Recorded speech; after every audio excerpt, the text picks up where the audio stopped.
اتنے بہت سے انسان اور ان کے اتنے بہت سے خواب کیسے ایک نظم میں سما سکتے ہیں؟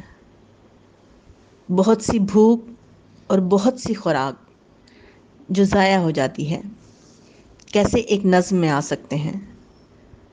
بہت سے نظریے اور بہت سے انکار کیسے ایک نظم میں آ سکتے ہیں؟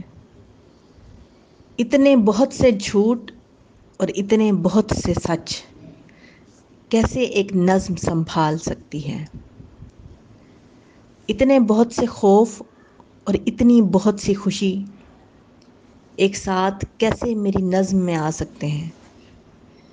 اتنی بہت سی قراردادیں اور اتنی بہت سی خفیہ دستاویزات کیسے ایک نظم میں چھپ سکتی ہیں؟